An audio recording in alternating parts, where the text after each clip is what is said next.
The time in which there was such thing as the other is over. The other as a secret, the other as a temptation, the other as Eros, the other as desire, the other as hell, and the other as pain disappear. The negativity of the other now gives way to the positivity of the same.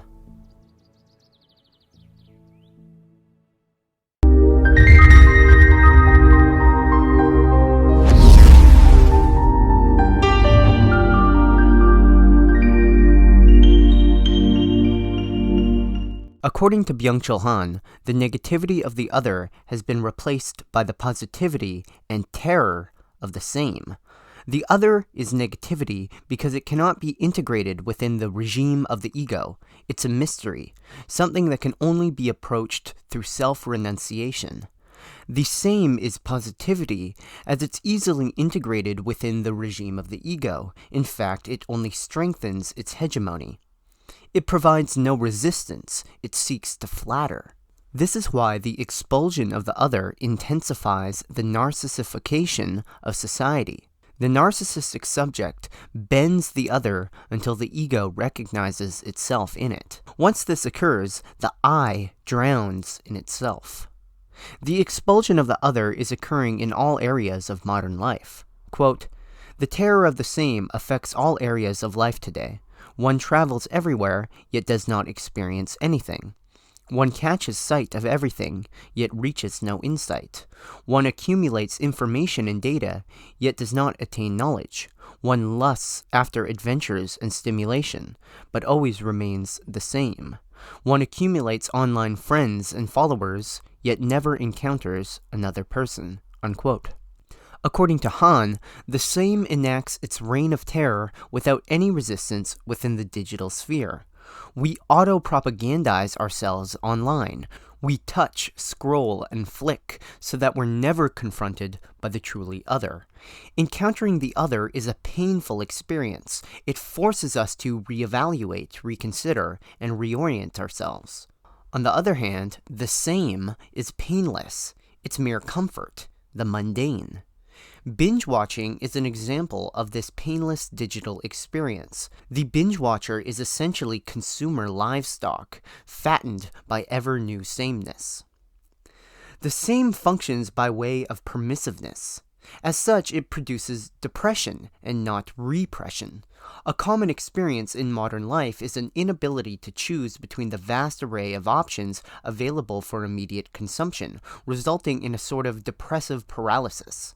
I'm sure many of you watching can relate to the experience of turning on Netflix or some other streaming service to find a movie or TV show to watch and being so overwhelmed by the different options that you have a very hard time deciding on a single one. The digital allows for the proliferation of huge amounts of information in extremely short periods of time. But the problem with mere information is that it possesses no spirit. It possesses no understanding. Those who merely absorb and consume information don't truly think. They possess no understanding. When one simply consumes data, one is like a computer, which cannot answer the question of why, but only that it is so. Thought, a uniquely human ability, involves negativity, of movement towards the other. This ability to move towards the other, to evacuate oneself and enter into the unknown, is becoming more and more difficult in the digital age. Digital communication destroys distance, but this doesn't constitute a genuine movement towards the other. Distance and closeness are interwoven because things are given life by their opposite. The digital destruction of distance results in gaplessness, an inability to clearly distinguish one thing from another, reducing everything to a formless mass of the same. Gaplessness destroys closeness by expelling otherness. Neoliberal globalization perpetuates the expulsion of the other by making everything interchangeable and comparable. It reduces everything to money. But this results in nihilism. Quote, "Ultimately, this total equalization leads to a negation of meaning. Meaning is something incomparable. Yet money creates neither meaning nor identity. The violence of the global as the violence of the same destroys the negativity of the other, of the singular, of the incomparable, which impairs the circulation of information, communication, and capital." Unquote. Hahn identifies terrorism as a form of resistance to the sameness of globalism through its singularity. Terrorism results in the death of its victims, and oftentimes even the terrorists themselves, and death is the epitome of the singular. The singularity of terrorist violence bursts into the system of life dominated by production and performance. Hahn points out that the Twin Towers formed a sort of closed system of sameness, which perhaps contributed to their symbolic significance. Along with terrorism, another response to neoliberalism is ethno-nationalism. Neoliberalism reduces everything to money. Value in general is reduced to monetary value. But money doesn't bestow identity. All it can do is bestow some sense of security, which is lost in times of economic turmoil. In the absence of both identity and security, many people turn towards ethno-nationalism. According to Hahn, ethno-nationalism is rooted in fear for oneself, and this fear unconsciously fosters a longing for an enemy. Hahn considers xenophobia to be rooted in hate, and as such, it's a lack of universal reason, which he equates with hospitality and friendliness or openness towards the other. Hahn agrees with Immanuel Kant that hospitality is a universal value, as it doesn't exercise a homogenizing power, and is therefore capable of harboring all singularities within itself. But neoliberalism isn't based in genuine hospitality, nor does it allow for genuine freedom. Instead, it expropriates these universal values for its own ends. One value that's considered important within neoliberal ideology is authenticity. Hahn calls authenticity a neoliberal advertisement. Neoliberal authenticity is essentially the pressure to define oneself through oneself without any outside compulsion. Neoliberalism promotes the false freedom of permissiveness and autonomous choice, but the lack of compulsion only results in self-directed compulsion. It intensifies narcissistic self-reference. Quote, "There is much talk of authenticity today. Like all of neoliberalism's advertisements, it appears in an emancipatory guise. To be authentic means to be free of preformed expressive and behavioral patterns dictated from the outside. It prescribes that one must equal only oneself and define oneself through oneself. Indeed, that one must be the author and creator of oneself. The imperative of authenticity develops a self-directed compulsion, a compulsion to constantly question oneself, eavesdrop on oneself, stalk and besiege oneself. It thus intensifies narcissistic self-reference." Unquote. This is yet another example of neoliberalism reducing all activity to production. In this case, the I is expected to produce itself. This striving towards authenticity, towards being equal only with oneself, results in constant comparison with others. But comparison negates otherness, because the other is incomparable, it's absolutely singular. Thus, the striving for authenticity reduces otherness to mere diversity. This diversity is easily subsumed within the neoliberal regime of the same. It poses absolutely no threat to it.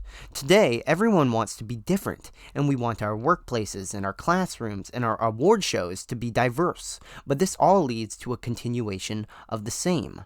It perpetuates a higher order conformity, in which otherness itself becomes subsumed within the logic of the same. The neoliberal subject is like a machine. It only knows two states, functioning or failing.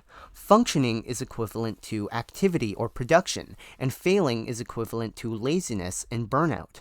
Both are two sides of the same neoliberal coin.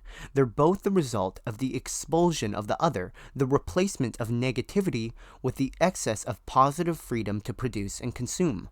Exploitation by some external authority has been replaced by self-exploitation, as the only measure of one's success is now one's own self-defined standards that we can never truly satisfy. I'm not going to go over this in detail here, as I talk about it at length in my video on the agony of Eros.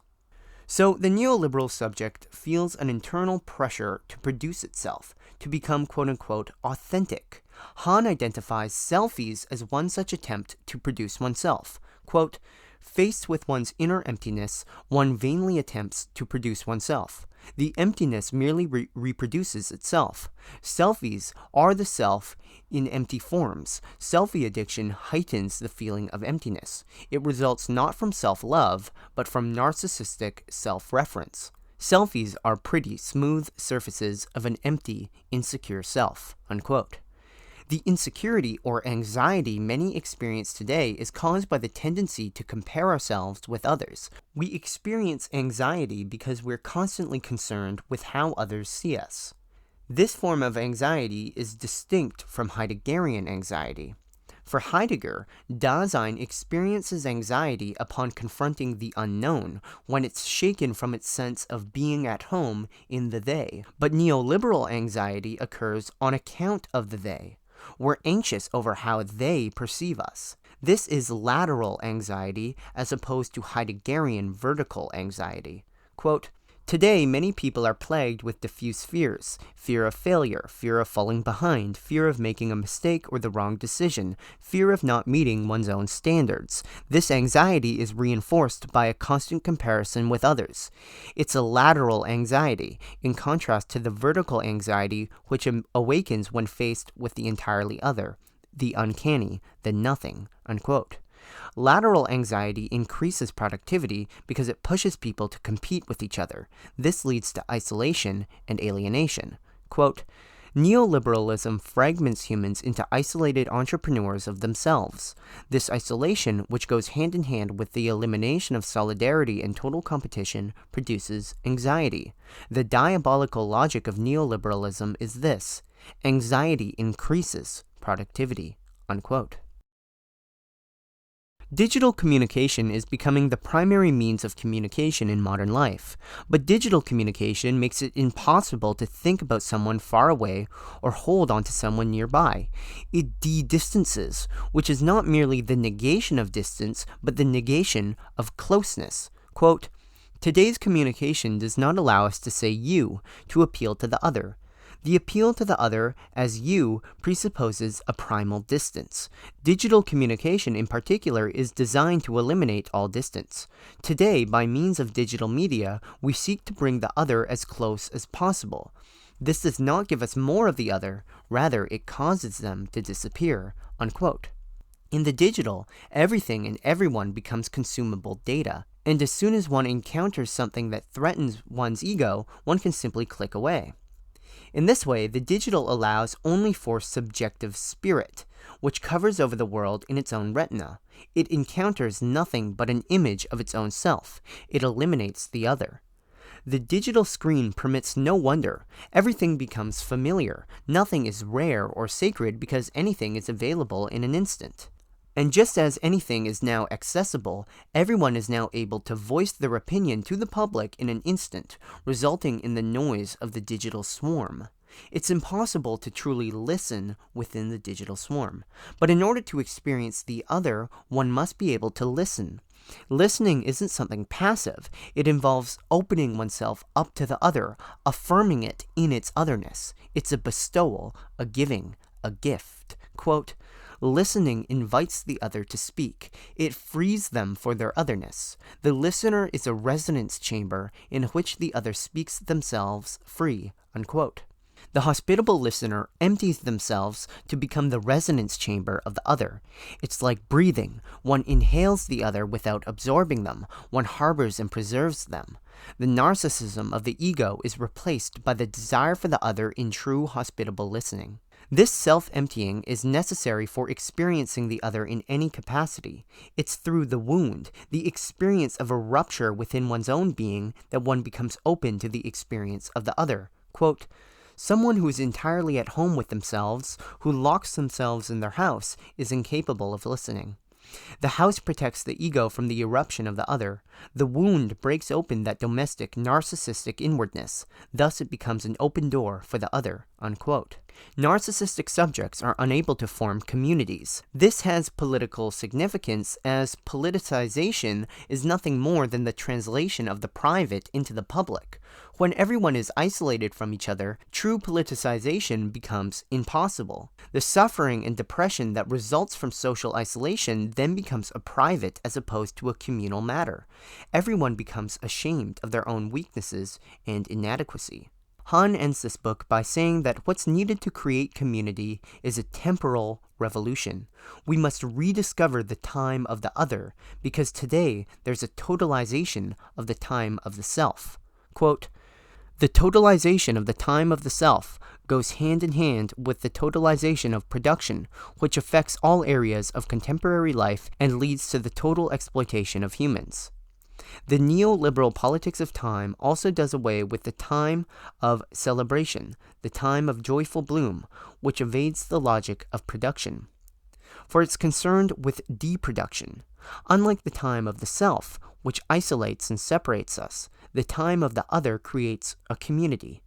It's therefore a good time." Thank you for watching. If you enjoyed this video, please consider liking it and maybe even subscribing to the channel. If you would like to support my work, please consider becoming a patron. That's all I have for today. May God bless you all.